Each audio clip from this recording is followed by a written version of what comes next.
তার স্বাস্থ্য নিয়ে উদ্বিগ্ন গোটা দেশ। টানা অনশনে এখন পর্যন্ত 9 কিলো ওজন কমে গিয়েছে। রক্তচাপও ভালো নেই।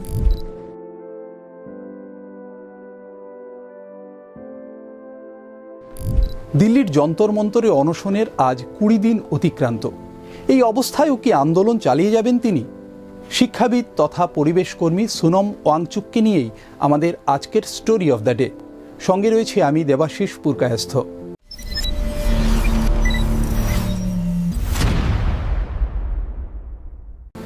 ডাক্তারি প্রবেশিকা পরীক্ষার একাধিক প্রশ্ন ফাঁসের ঘটনায় আন্দোলন চালিয়ে যাচ্ছেন সোনম ওয়াংচুক। শিক্ষামন্ত্রীর পদত্যাগ সহ 5 দফা দাবিতে গত 20 দিন ধরে যন্তর মন্তরে অনশন করছেন তিনি। ভগ্ন শরীরে কথা বলার মতো অবস্থায় নেই তিনি। তার স্বাস্থ্য নিয়ে গোটা দেশ যখন উদ্বিগ্ন, ঠিক সেই সময় সোনম ইঙ্গিত দিলেন আগামী 20 জুলাই সংসদ অভিযানের পর এই অনশন ভাঙতে পারেন তিনি। তবে দেশবাসীর কাছে তার আর্জি, এই কর্মসূচিকে সফল করুন। सिर्फ अनशन तोड़ने को कहने के बजाय मैं आप लोगों से विनती करूंगा कि आप भी एक छोटा कदम उठाएं। 20 जुलाई को इतनी बड़ी संख्या में आएं कि एक संदेश सरकार को जाए।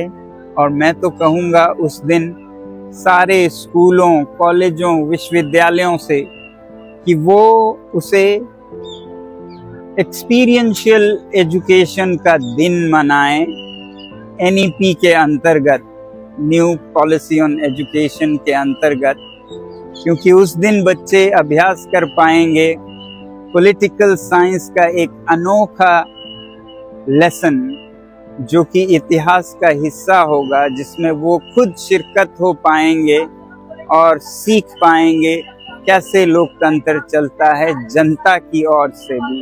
तो 20 जुलाई को बहुत से सांसदों के साथ आप सब आइए। গত 20 দিনের অনশনে এখন পর্যন্ত 9 কিলো ওজন কমে গিয়েছে সোনমের। মেদ ক্ষয় হয়েছে, পেশিরও ক্ষয় হচ্ছে। চিকিৎসকরা এক প্রকার জবাব দিয়ে দিয়েছেন।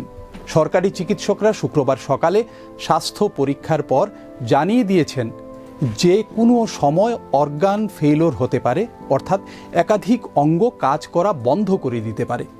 গোটা দেশ সোনমের কাছে আর্জি জানিয়েছে অনশন ভাঙার জন্যে। এই অবস্থার মাঝেই ভিডিও বার্তা দিয়েছেন সমাজকর্মী।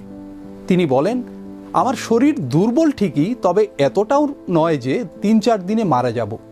এরপরই বলেন, দেশবাসীর কাছে আমার আর্জি, আগামী 20 জুলাই সংসদ অভিযান সফল করুন।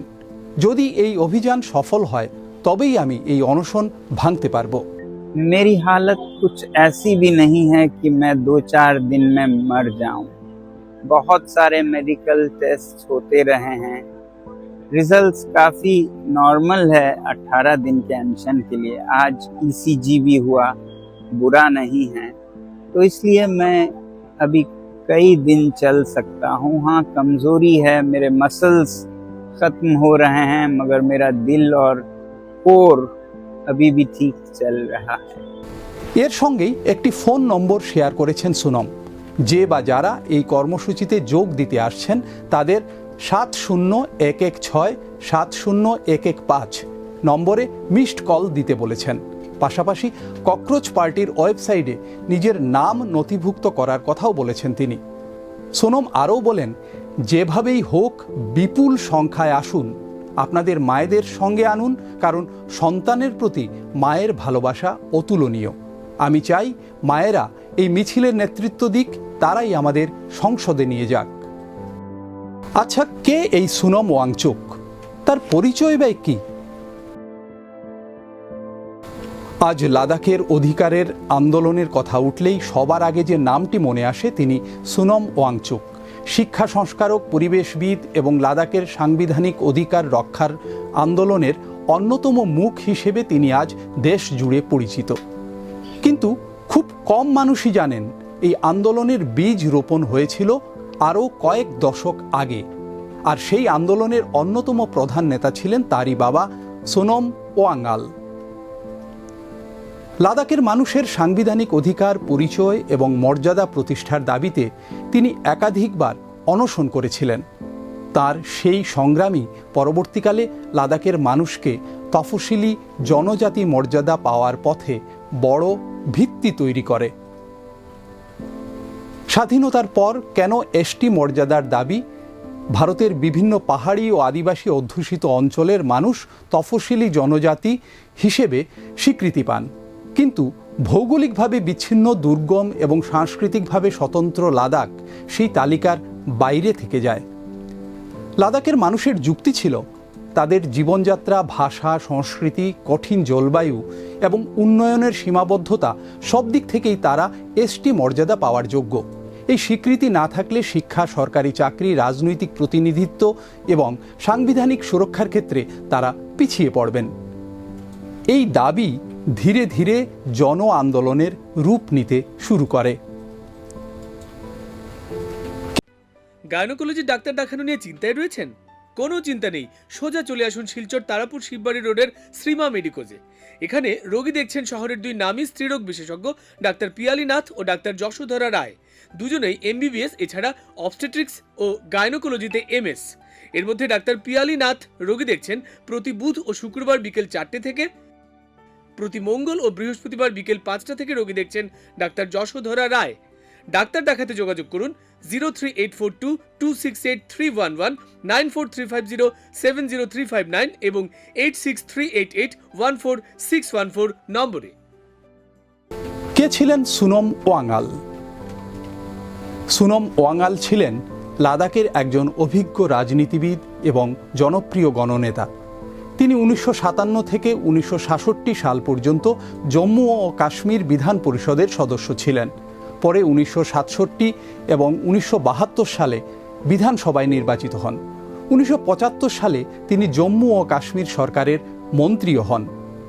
তবে রাজনৈতিক পরিচয়ের চেয়েও বড় ছিল তার সামাজিক ভূমিকা। লাদাখের উন্নয়ন, শিক্ষা এবং সাংবিধানিক অধিকারের প্রশ্নে তিনি ধারাবাহিকভাবে কাজ করেছেন। বৌদ্ধ ও মুসলিম উভয় সম্প্রদায়ের কাছেই তিনি একজন গ্রহণযোগ্য নেতা হিসেবে পরিচিত ছিলেন। আজ যখন সুনম ওয়াংচুক লাদাখের পূর্ণ সাংবিধানিক সুরক্ষা, ষষ্ঠ তফসিল এবং পরিবেশ রক্ষার দাবিতে অনশনে বসেন, তখন অনেকেই এটিকে নতুন আন্দোলন বলে মনে করেন। কিন্তু ইতিহাস বলছে এই পথ নতুন নয়। কয়েক দশক আগে তার বাবা সুনম ওয়াংআলও একইভাবে অহিংস আন্দোলন এবং অনশনকে মানুষের অধিকারের দাবির হাতিয়ার করেছিলেন। একজন বাবা লড়েছিলেন লাদাখের মানুষ যাতে সাংবিধানিক স্বীকৃতি পান, আর আজ তার ছেলে লড়ছেন সেই সাংবিধানিক অধিকার, পরিবেশ, সংস্কৃতি ও পরিচয় যাতে ভবিষ্যতেও সুরক্ষিত থাকে। লাদাখের ইতিহাসে এই সুনম ওয়াংআল ও সুনম ওয়াংচুক, এই দুই প্রজন্মের আন্দোলনকে আলাদা করে দেখা যায় না। সময় বদলেছে, দাবি বদলেছে, কিন্তু সংগ্রামের ভাষা একই রয়ে গেছে। অহিংস গণতান্ত্রিক আন্দোলন, সংবিধানের প্রতি আস্থা এবং মানুষের অধিকারের প্রশ্নে আপোষহীন অবস্থান। বার্তালিপির সঙ্গে থাকার জন্য অনেক অনেক ধন্যবাদ।